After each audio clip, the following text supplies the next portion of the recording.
dismiss history at our peril. Liberty Nation Radio with Mark Angelides.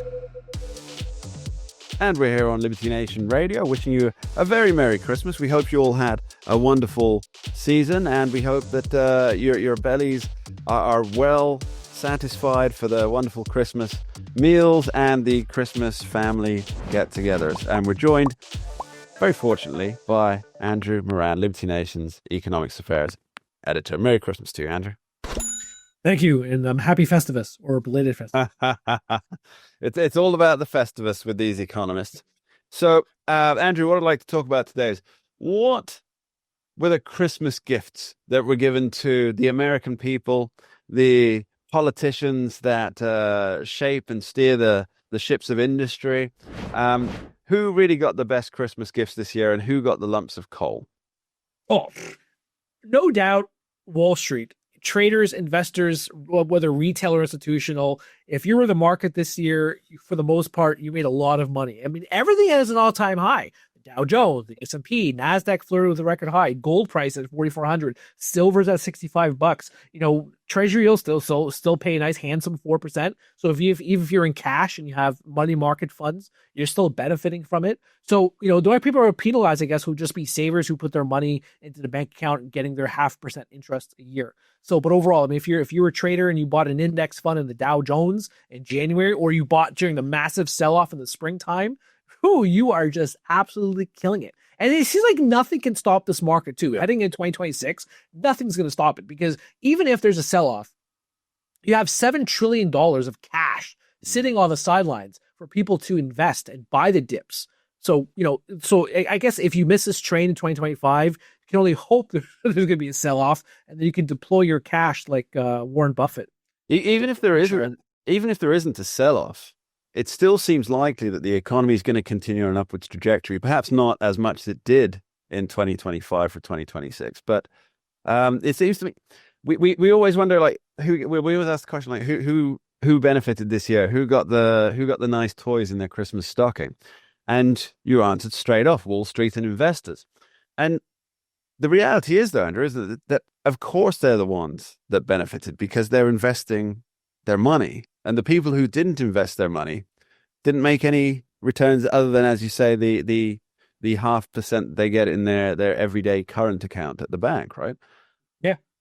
Oh, well, yeah. And then on the flip side of that, you could say, well, the ones who got lumps of coal were the shorts, the people who betted against the market, who betted against, you know, Nvidia, Tesla, whatever the case, or, you know, are betting against artificial intelligence right now. They keep, you know, suffering loss after loss, and they can't crawl back from that at all, because the market just is on an upward trajectory. All the forecasts heading in 2026 are saying, okay, well, this train can keep on going, mainly because one of the biggest factors that we talked about earlier is the Federal Reserve. The Federal Reserve is not only cutting interest rates, it's also easing policy, meaning by it's injecting liquidity into the financial markets, at least during the first quarter of 2026. Yeah, don't say quantitative easing, say quantitative easing, right? Yeah, absolutely. I mean, you know, you watch Jerome Powell's press conference, the December post-meeting press conference, and, you know, he wanted to avoid saying quantitative easing. He just said, you know, unwinding the tightness and saying, oh, well, we got to ensure there's enough money in the system heading into tax filing season, so there's not a drain on it, because there's been volatility in the funding markets, short-term funding markets anyway. So what about President Trump this year? Was in terms of if economic Santa Claus came down the chimney, was Trump a very good little boy or a very bad little boy? Well, I'd say just alone on the one big beautiful bill, and that's something that's going to benefit pretty much all Americans, because despite the criticism that it's tilted toward the wealthy, you look at the numbers, it's broad based. Tax cuts are happening all over the board. You know, a no tax on tips, that's not going to benefit a billionaire. That's going to benefit the average person, or a tax deduction for seniors. You know, that's also going to be stimulative. So overall, this fiscal stimulus bill is going to be huge for the U.S. economy. So that alone would be a president, I guess. I mean, if you support, if you're a protectionist, you're not so much a global trade person, then that's another thing too. Because as we discussed earlier, the trade deficit is showing how tariffs are really, pushing his agenda forward. Yeah, so I think Trump's got probably as a scorecard for the year, he's done pretty well. What would you give him on a scorecard there? Anywhere between an A plus and an F minus. If he doesn't move forward to the whole tariff rebate stuff, then I'll probably give him at the very least a B. Also because of the deficit, that's an issue also. So those are two things: the deficit and this whole tariff rebate idea. I hope if he doesn't fall through with it, then I'll give him an A minus. But if it is still on the table, I'd say at the very least a B. That's not bad. That's not bad. So who got the lumps of coal then in the economics world? Which industries underperformed in this last year? Well, I'm going to say consumers. I mean, they still have a lump of coal because they're doing. How dare those consumers not consume?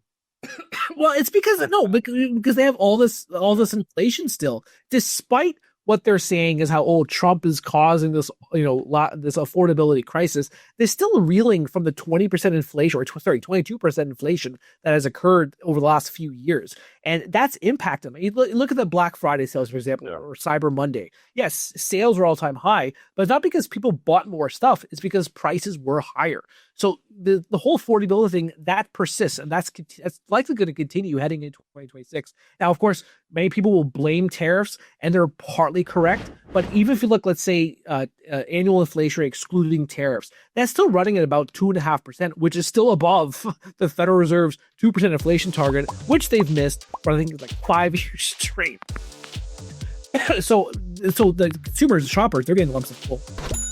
Lumps of coal for consumers and shoppers. Goodies for the average investor. Andrew Moran, Merry Christmas to you. Thanks for being here. Happy Festivus. We dismiss history at our peril. Liberty Nation Radio with Mark Angelides.